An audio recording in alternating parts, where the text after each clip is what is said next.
everybody. Hope you guys are having a great Sunday. And Sundays, I've been able to sit here and catch up with Albert Castro. So at this point, this is number 5. So we're 5 hours into this. There's going to be hour number 5 of just talking about, which seems pretty incredible. This is the last call. The bar is open with Beth and Greg, but this is the last call episode that we aptly named, basically just to give people a chance to talk about kind of their amazing stories and tell a little bit of background of how your lives have gone, and like in incredible kind of detail in a lot of these cases, this has been so far 4 hours, and the next hour is going to be pretty good, and we're going to kind of wrap stuff up a little bit, but you still got a long way to go. But thank you all for joining in, and I hope you guys have had a chance to see just a glimpse of Albert's background and his life and what it's taken to go from basically living in a very small town to having an amazing life. And it was very much like you drove yourself to do that. And every step of the way, it was really, you made a decision to do that. I knew what I wanted. Right. And I got it. Right. Which is pretty incredible. There we go. And that was awesome, Yeah. you know, and to be able to do that. So last week we talked, I'm just going to give a quick recap. We talked a lot about some of the cases, some of the amazing goofy ass cases, and some of the more intense cases that you were on, some of the stresses of being an agent in the DEA, especially back in the 80s, 70s and 80s, right? I mean, really, it's pretty incredible. Like, I mean, it's not like it is today. We've talked about this, just you and I, kind of offline, and it's different nowadays, right? You have In fact, to be honest with you, I think undercover work is almost a thing of the past. There's very little undercover going in this area. I don't know about Northeast offices down here, right?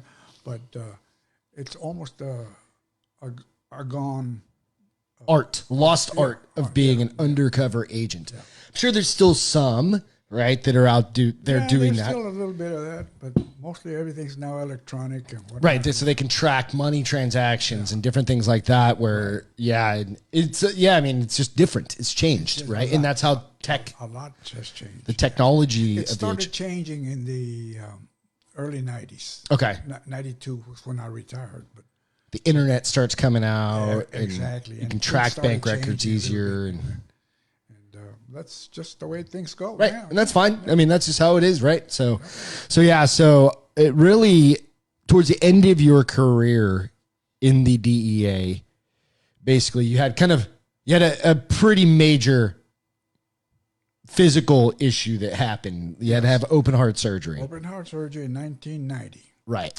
That was almost the end of my undercover career. Right. After that, I was put mostly on a desk, and I became the Just Say No representative for DEA, going to schools, colleges, and things of that sort. So I give speeches and talk in front of the classes and stuff like that. Exactly. I went to the schools and gave out Just Say No program. I was also the coordinator for Just Say No. I remember I had that. We had remember, I don't know if Beth or the kid or Ben or Albert ever had lock-ins where you go sleep overnight, and it was like a whole Just Say No kind of weekend kind of thing where you go lock down and you hear everybody come in, and the local police department comes in and and do all that sort of thing. So it's kind of interesting. Yeah. So I mean, it's interesting. So what made you decide to ultimately retire from the DEA? Well, no. I mean, I didn't was really it a want choice, to retire, but it was the rule.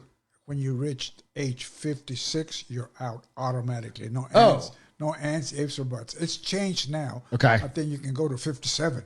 Oh shit! Whatever. It's the same thing, but basically. Back then, is that like because you're a federal? Why? What's because I'm carrying a gun. Oh, okay. Okay, and that goes for FBI, Border Patrol, DEA, IRS. If you carry anything a gun, that anybody that's an agent gun, carries a gun, you're out at 56. Interesting. Okay, I didn't know that. Yeah. Maybe you told me that a while back and I just forgot about it, but that's interesting.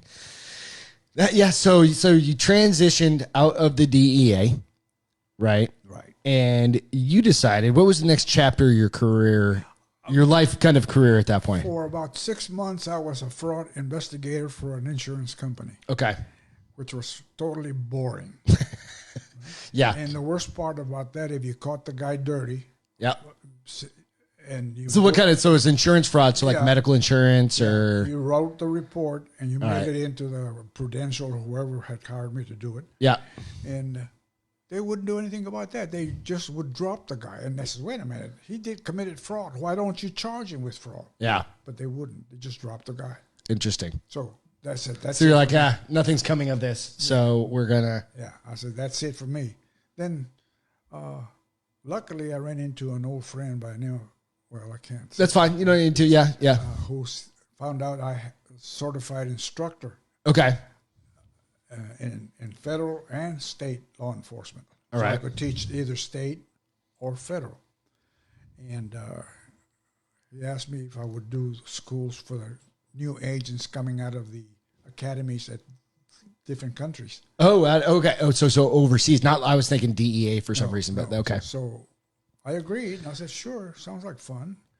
And I must have worked some 3-4 weeks till 1-2 o'clock in the morning translating stuff from English into Spanish so I could present through the course. Oh, yeah.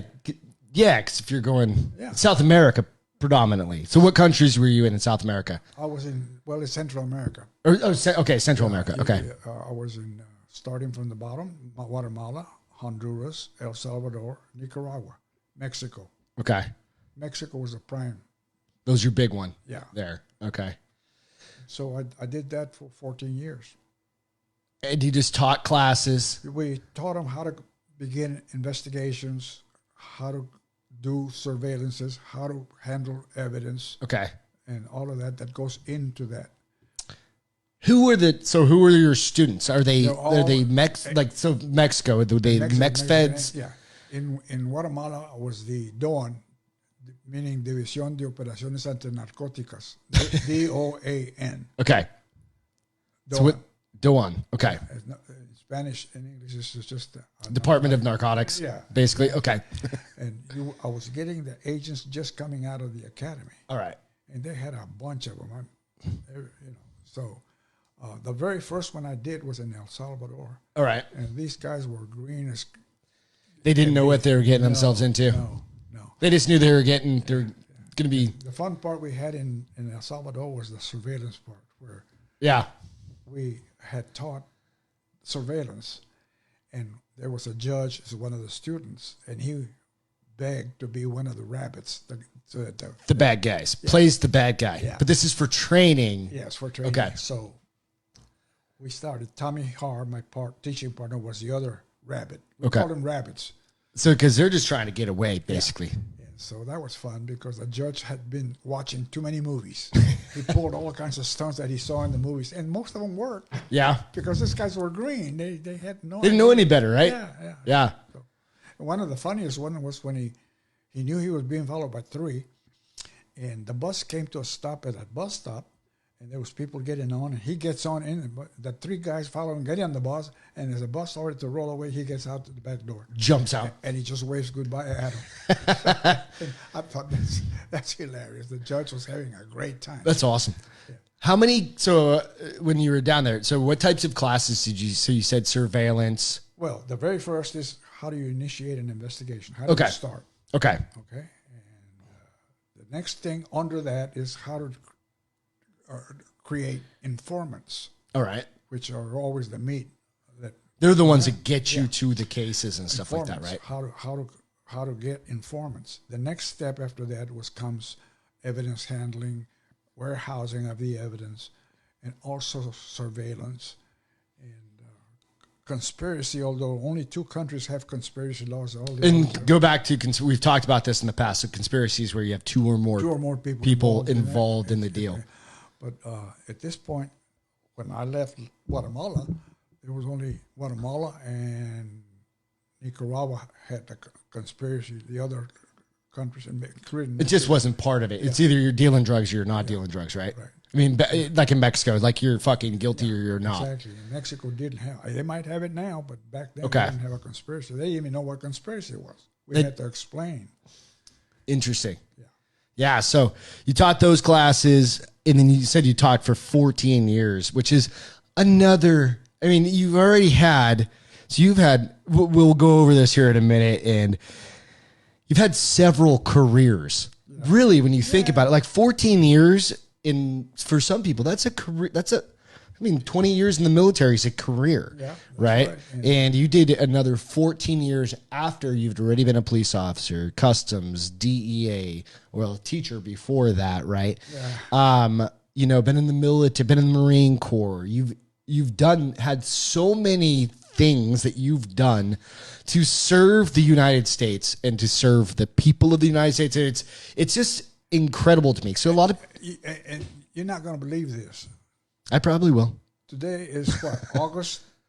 August the 9th, my nephew's birthday. To this date, I still miss DEA.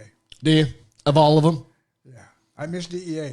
Yeah, the excitement, the stress, the adrenaline, and just the busting the fucking bad guys. Well, you get old like me, and they put you out of pasture. Well, I mean.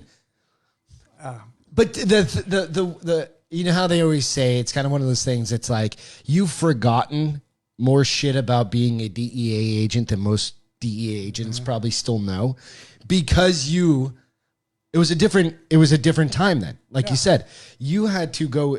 I mean, he's mentioned like having guns put to his head and knives put to him and all of these things. And the funniest part is, so when I met my father-in-law, he wasn't my father-in-law at the point, obviously, but I just started dating Beth, remember? And you had an accident when you were traveling to Arizona, and Beth and I had just started dating, right? And he gets off. Beth calls me because we had separate places, and I lived right around the corner, and she's like, hey, can you come help me get some stuff off my truck? My dad fell off the truck. Your knee went out or something like that. And you fucking split your head. Yes, I hit the corner of the building. He fell off. Brick. And had to have how many staples? Like 10 or some shit? No, it was 14 staples. 14 staples in his head. Yeah. Right? So I meet this man the first time, and he goes, that nurse came at me with a needle.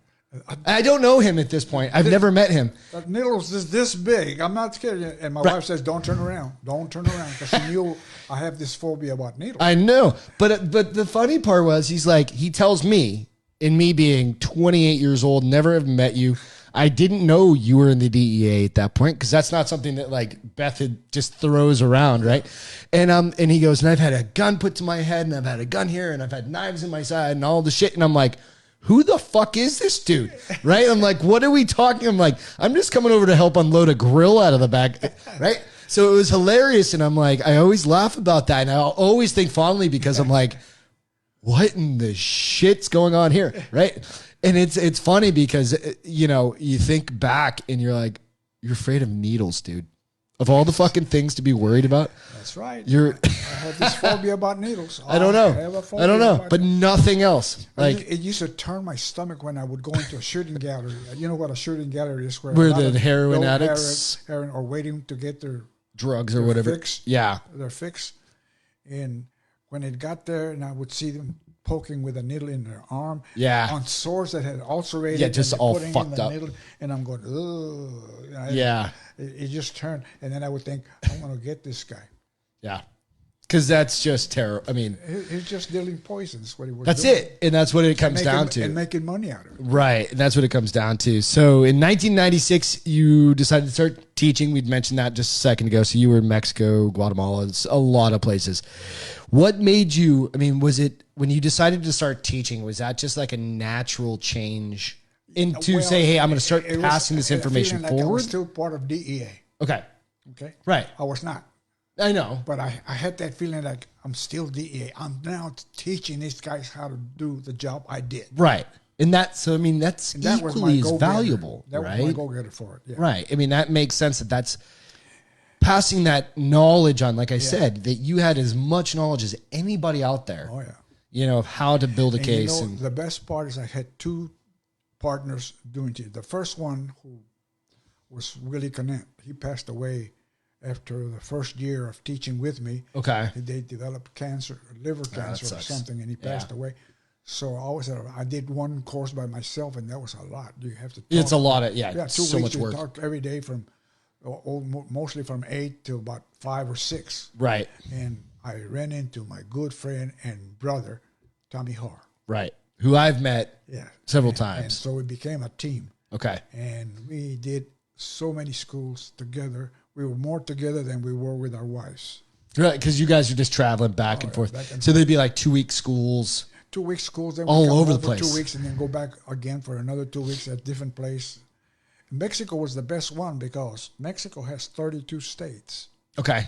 And every time we went to Mexico, it was at a different state because they have their own academies. All right. So I got to see a lot more Mexico than some of the Mexicans did. Right. Some of the people, the actual... And on nice places, I would take my wife. Mexico City, I took her about 2 or 3 times. Cancun twice. Nice. But it was...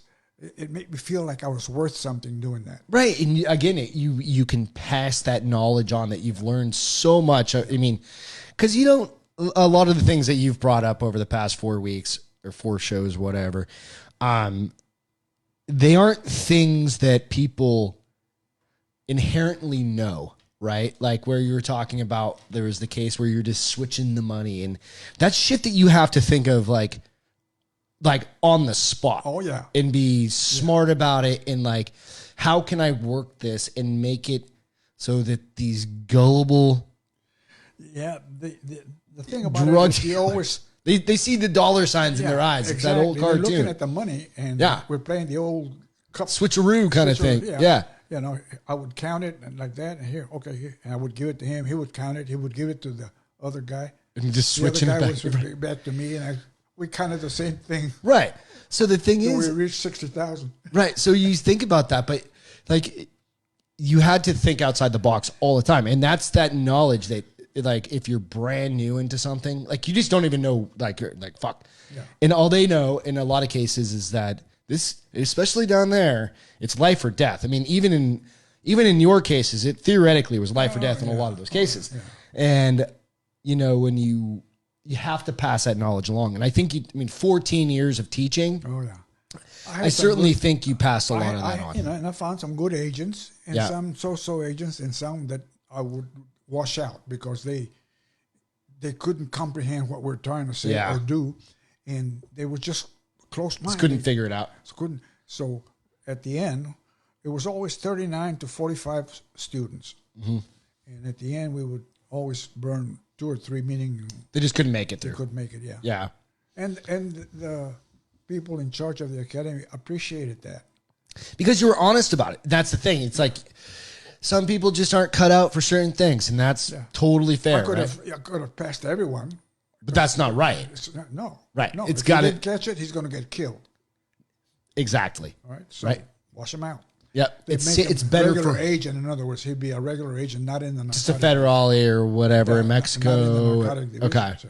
Yeah, and that's fair. So you had mentioned one of the things that we were talking out back a little while ago, and you're like, one of the things that was going through your DEA career, I'm going to go back a little bit on this, is all of you guys, all of the people you worked with, your life was set on being a DEA agent. That is correct. And that was like life for you guys. Yes. Even though, like we've talked about, you had... you have a family at home, and you always were a great man to come home, be honest, and be. I never went out drinking or anything like that. Right. If there was nothing going on, I was home with my family. Right.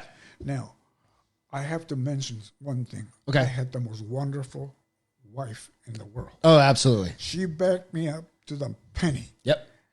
And many times, like we say in the game, left her waiting at the altar. I would call them on the way home to get the kids ready. We're going to go eat out or get a hamburger or whatever. Halfway there, they would call me. We got a deal going on, and I would have to call her. Yeah. Sorry, you go ahead with the kids and do. That's hard. I mean, it's as hard on you as it is on. Of course, she would be a little disappointed, to say the least. But nevertheless, she knew that was my job. Right. And she knew I loved your job. What I was doing, and it was important. Yeah.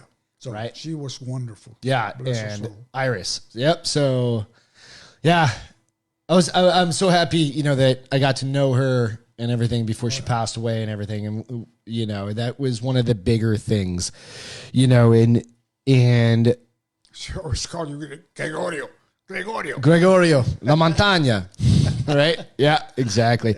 So, I mean, really it comes down to, family life was always number one for you. And I think some of the stories are fun that we talk about and we go over those sorts of things, but it's always a continuous thread through your entire life, even to this day.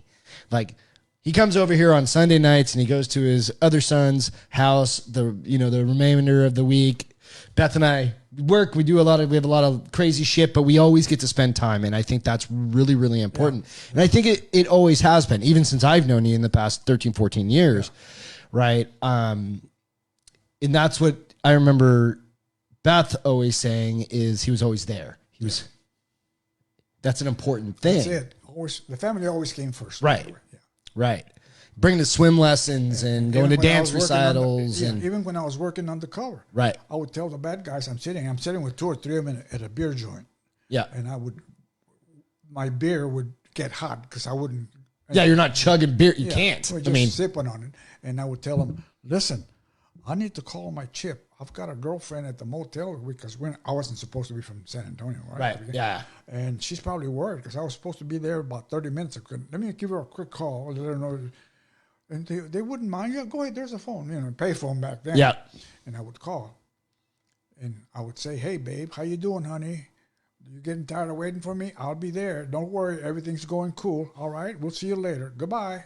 And she knew I was okay. That was the way for you to check it. And they heard me talking, so yeah. You got to kind of just play it, and she played that game too, so it was a way for her to check in. That's an awesome thing. So everybody knew you were safe, and so when we start going through, we were talking again earlier, and it's like you have your life story, so to speak. You've broken it down into chapters when you think back, right? And we talked about, you said 6, and I actually wrote down 7. So we started out you being a young man, just a little kid, right? Always in trouble. Always in trouble. I just happened to have the luck that most of the cops that would pick me up or whatever it was, a fight or whatever, knew my father real well. They either took me home or took me to the station, set me down in a chair and chew my ass out, and then kick you out, and then walk home. Right. Yeah. So I was lucky in that respect. But that was chapter 1. Chapter 1, and then chapter 2 was high school and meeting Iris, right? And all that. Yeah, meeting your wife. She got me out of being in trouble all the time. She said either. How did you meet her again? When did you first hear? Because I think I remember the story of being on horseback or some shit. Brownsville has a fiesta. Okay. A fiesta. All right. And that's every February. Okay. And it's called Charo Days. Charo Days. And does it still go on? I imagine it still goes on, right? It's still going on. It's been going on for many, many, many years. And she was in one of the dances, dressed as a costume from one of the states in Mexico. I forgot which state it is. Oaxaca, I think. And they call them polleras. Polleras, meaning dancers. Okay. And she had a wooden platter, and they were dancing with that and then doing the circles, Mexican dance with it. Always having that thing. And I said, wow, that's a good-looking girl. The guy sitting next to me, who was my friend at that time, says, hey, watch it. I said, what? It's a beautiful girl. Said, that's my sister. Oh, shit. Oh. So I said, hey, cuñado, meaning, hey, brother-in-law. I'll stop it. He said, I need to meet her. So he introduced me to her after the show. She came over. And how old are you guys at this point? 16. Oh, geez. Yeah. Yeah. And so after the show, she came over to talk to Chalo. His name was Sayel, but they call him Chalo. Okay. And she said, do you like it? And Chalo said, yeah, I want you to meet my friend here. He's a good guy. Yeah. And so I was speechless. Hi. Smitten. Yeah. Right? Oh, from that point on. Yep. And in school, in the hallway, I would always look for her, and then I would make sure that I would get up to her and, hi. Hey, how you doing? Yeah. Finally, after about a month of doing that, we were at the beach. Okay. My sister-in-law, who was a school teacher, and her husband, who was also a coach, were at the beach with us. And I'll never forget this as long as I live. All right. There's this humongous moon rising that looked like it was coming out of the sea. Yeah. Right? And we're walking, she and I are walking, holding hands along the water with our feet in the water and all that. And that's when I asked her to be my girlfriend. And she goes, well, I don't know. You're always in trouble, but I don't know. I said, well, I would love for you to be my girlfriend. She said, well, let's give it a try. Okay. That started it. And that was it. Yeah. And so 60 years later, that was still here. Yeah, absolutely. Those are the amazing stories that so Beth and I got married. Excuse me. She was 36. I was 30. Like we'd be 96, right? In 90, it's like, I'll probably be dead. Honestly, fuck, whatever. But no, that's where that true love. I only know one other person that's been married that has that chance, and it's my cousin. And he and his girlfriend were high school sweethearts, and they've been married forever since. And it's really one of the coolest things. Beautiful woman I ever met. Yeah, it's awesome. So, Chapter 3, you went into the Marine Corps and you went to Korea, right? And that was Chapter 3. So we're kind of like summing up some of the things that we've talked about, right? When I shipped off to Korea, I was 18 years. They were asking for volunteers. Marine Corps is always asking for volunteers. Yeah. That's what I told Jacob, don't volunteer for anything. I volunteered to go to Korea. Okay. The war was going on pretty strong. Right. And I was 18. I became 19 in Korea. And when I came home, we had already discussed the marriage. Yep. Over the phone before I went over. So you weren't married yet? No. Okay, you got married when you got back. So we had discussed it. I had talked to her father. I did the nice. Yeah, I did that, and you told me to go talk to Iris. Yeah. I was like, shit. So she's the tough one. So I get back, and just happy to see her. I brought back a Japanese china it's very expensive. Yeah. But I brought it all the way, carrying it. My two good buddies in the Marine Corps were Bernard Carnes, who's now dead, and Terry Clark. Bernard was from Iowa, and Terry was from Michigan, but we're all three amigos. Everywhere we went together. In Korea, we stuck together. That's cool. And so I got home, and I'm all excited, and I got my blues all dressed up and all. And I says, well, the big day's coming, so I have to go get a license. So I go. And they wouldn't give me a license because I wasn't 21 yet. I had to get permission from her. And my parents weren't even in town. They lived in Plymouth, Indiana. What do you mean? I had to be 21 back then to get married? Yeah. Oh, I didn't know that. Yeah. Interesting. And so my grandparents had to sign for me. My grandfather, bless his soul, signed for me. You got married at 20 years old? Yeah. That's crazy, right? Yeah. Crazy. No, I was 19. Or 19. That's right. Yep, 19. So, yeah, I mean, it's just incredible. Yeah, you came back, and that you knew what you wanted to do. So then we have chapter...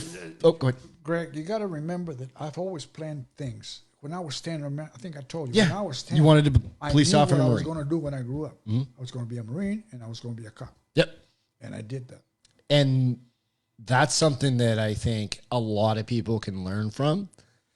And I think it kind of like people just... It's so kind of fast moving and shit happens so fast nowadays that we don't think about plans. So my nephew, I don't think I've told you, but I've mentioned this on another podcast that we do.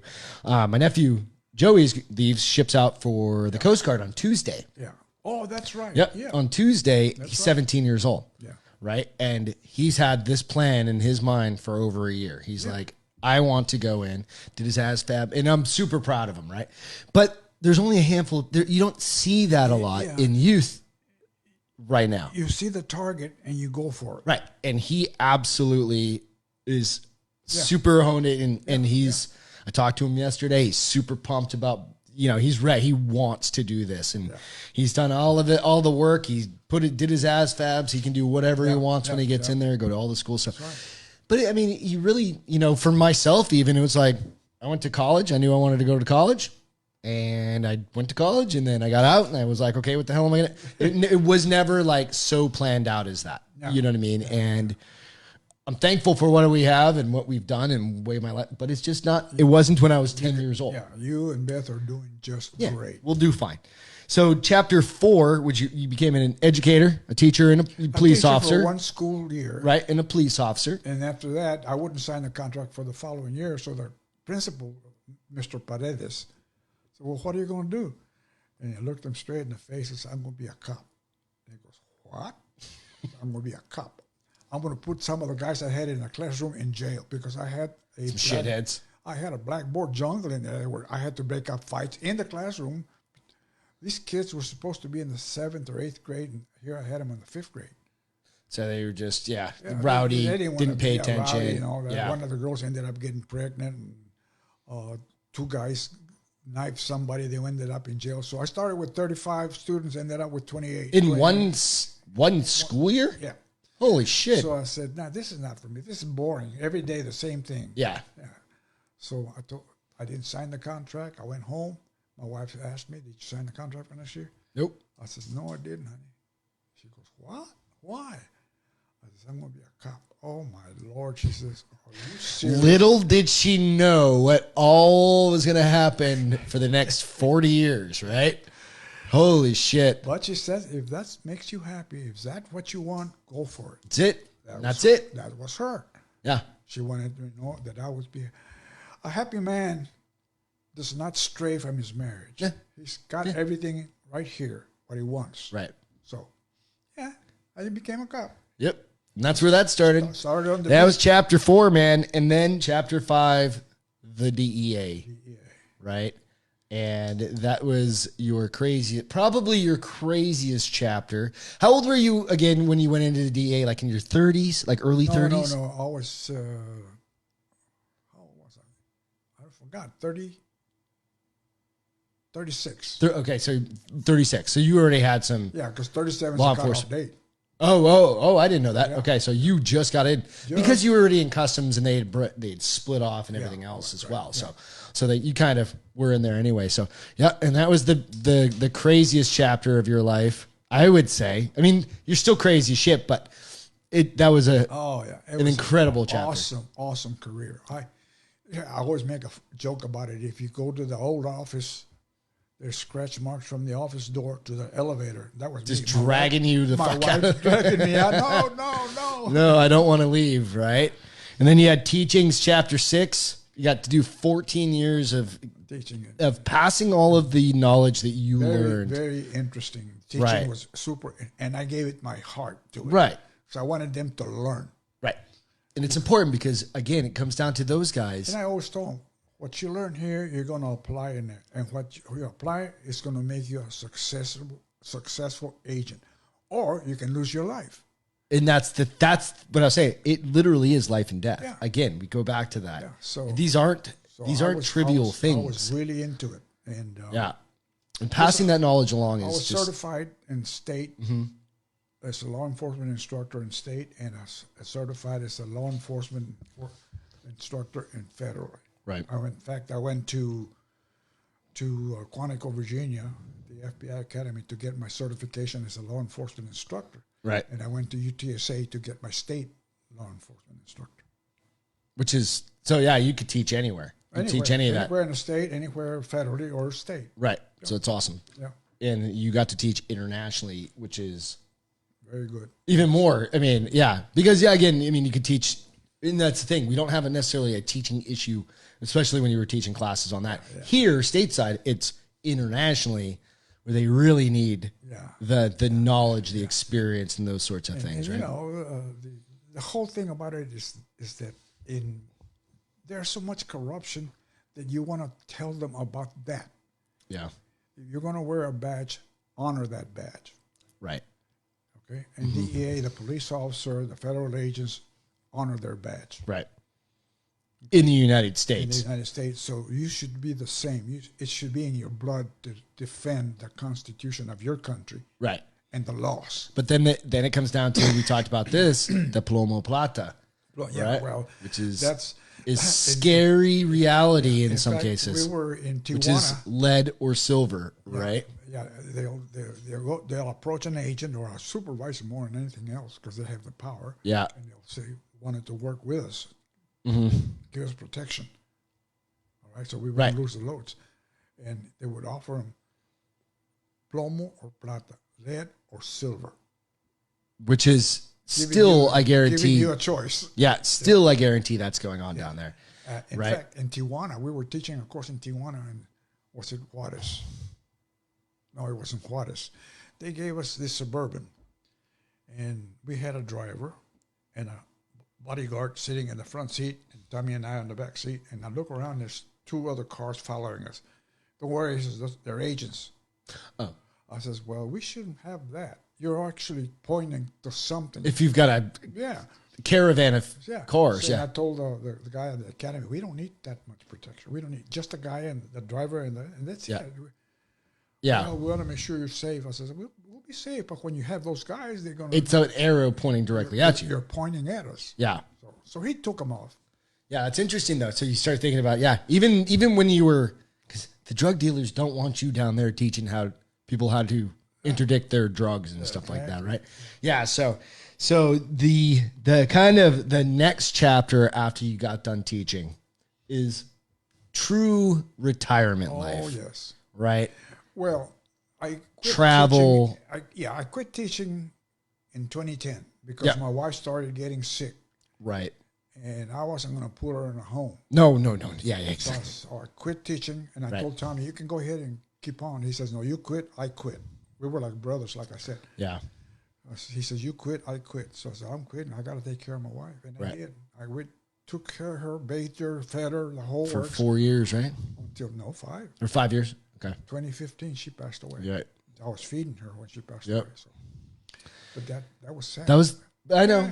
I understand. Again, I took it very hard for about a week, 10 days. I wouldn't eat. I barely slept. I couldn't. It was very hurtful. Yeah. Then it finally, gradually, you learn that it's happened. Mm-hmm. And there's a reason for that. There's some sort of acceptance that has to come with it, right? You accept it. Yeah. You go on with life. Right. So. And that's where we're at now, man. And it's so you bought the ranch. You bought the ranch quite a number of years ago while you were teaching. 2000. So you've got the ranch. That's where we like to go out and have fun. Yeah. Hang out. Shoot the shit. Drink some beers. You don't get to drink anymore, but I get to drink beers. No, I don't drink. Yeah. And I've got this love for that place. It's so relaxing being out there at night with a campfire going and all that. Middle of nowhere. Yeah. And, I brought friends out there and they can't believe, I say it's in the middle of nowhere, and that's the point, right? Yes. And I think that is the point, is to get out there. It's so quiet. It is. You see every star. Yep. Because there's no lights. Every star. Shooting stars. There's so many all the time, but you don't even see them because of the light. You out there, you'll see there's one. Oh, there's another one over here. It's awesome. Yeah, awesome. So that's part of kind of when we start talking about what's the legacy you wish to leave behind, right? And when we start thinking of those things, by no means is this the end. That this is the book isn't finished at this point, right? But when you start thinking about okay, what legacy do you want to leave behind, right? And I think just your work ethic and everything else could stand on its own. But if you were to say, this is what I want my family to have gotten out of this, or the people that I've been involved in and met in, you know what I mean? And I don't know that that's really an easy thing to say. I have a lot of friends, most of them retired already, DEA friends, secretaries. They're wonderful girls. Yeah. I've known her since I started in 1971. Yeah. And she's still strong. She retired quite a few years ago, and I will still meet. Yeah. Along with other DEA agents for luncheons every Wednesday. That's awesome. Yeah. And we talk about, we really don't talk too much about old cases. We just sit there and visit. Have fun and enjoy each other's company. Hamburgers or fried chicken or whatever. Right. Yeah. And of course, there she is. She's a ramrod of she got us all together. Oh, she's the linchpin for that. Yeah, so she's the one that got us all together. That's awesome. And anything that's happening in the DEA, she lets us all know. Yeah. She's got an ear for somewhere up there in Washington. She's just a great girl. Yeah. So when you think about it, again, I'll ask you. The legacy I want to leave is that I was what do you think? a hard worker. Yeah. And that I love my family very much. Yeah. Okay. That I want them to know that everything I did was for my family. Mm-hmm. Okay. Absolutely. And so that's the legacy I want. I want them to remember me as the guy who did everything that I could for them. That's awesome. And that's all you can ask, right? Yeah. And I think me being part of your family, I can attest to that. So, oh yes. So, we've talked a lot, and there's been a lot of kind of conversation back and forth, and we've covered shit, it's been 5 hours of conversations, but there's a million more. We could go on for hours and hours and hours on all of the different cases that you've done and all of the experiences you've had. Some of the cases were funny. Yep. Some of the cases ended up with an arrest and a seizure, but the goings on before the seizure that were funny. Things that happened as you never planned those things, they just happened. Yeah. But they ended up being successful, and we made the arrest and the seizure. Right. And we laugh about it later. Yeah, exactly. But I mean, it's just something to be proud of, and all of the goofy things that have happened and all of the seriously intense things that have happened. And, you know, so again, I'm just going to, as we kind of close this podcast, these 5 episodes out, and it's the first one we've done, last call for Bars Open. Thank you so much for doing this, and I appreciate you taking the time and allowing me to have a conversation. We've had, over the years, we've had a million conversations, and we've talked about all sorts of crazy shit. And I've always wanted to sit down and say, hey, this is the whole reason I started this podcast. Yeah. Like the whole thing, like Beth and I goofing off on the other ones. This was to get us to here, where I can have a conversation with you and we can start talking about the important things that happen, that people do in their lives. Yeah. Right. You know, our work is a different world. Right. People have no idea what we go through. They really don't. No. And now with all the rules and regulations that have, it'd be very hard now to be an agent. Yeah. Right? Yeah. But people have no idea who we are unless you see it in the newspaper, DEA. Who the hell is DEA? You know, some people don't even know. Right. Or they only see the shit that's on like Discovery Channel, and it's like a... I met this young man from India, worked for USAA, and he had been watching Narco. And when I met our conversation, he goes, "What did you do?" And I said, "Well, I was a DEA agent." "Wow, I'm sitting with a DEA agent." So he took a picture of us and he called his wife in India. "I've got a friend now who's the next DEA. Okay. You don't see it as a big deal, but like it's a thing. It really is. He left last week. He fanboyed over you, and he left last week. He sent me a text. Yeah. "It's been great knowing you. It's been a pleasure and an honor." That's awesome. Said, "I'm going back home. My wife is waiting for me." That's cool. So he left last week for India. But now you got a friend in India. You know, it's one of those things. So, so I just want to let you dedicate this whole 5 episodes. Who do you want to dedicate it to? To my wife. Okay. To Iris. Yep. That's it. Cheers. Hey, man. It's been awesome. Thank you guys for hanging out with Albert and I over the last 5 weeks. It's been an incredible experience. It's emotional. It's cool. It's fun. We've had a lot of good laughs and it's some ups and downs and stuff like that. But we really do appreciate you guys hanging out. Just shout out to all of our military, first responders, frontline folks. Without all of you guys, none of this is possible. And I really want to thank you, Albert, for it was my pleasure. It was everything you've done for the United States, for the people of the United States, for local communities, for our family, and everything as far as that goes. Thank you so much. One of my best also pleasures was talking to the kids in the schools. Yeah. I got hundreds of letters from different students who read my speech. And they just on their own wrote me. Right. It's amazing. You've touched a lot of lives. Yeah. So it's been really incredible. So cheers, man. All right. Thank you so much. Love you, buddy. You guys take care. Thank you so much for watching. Bye.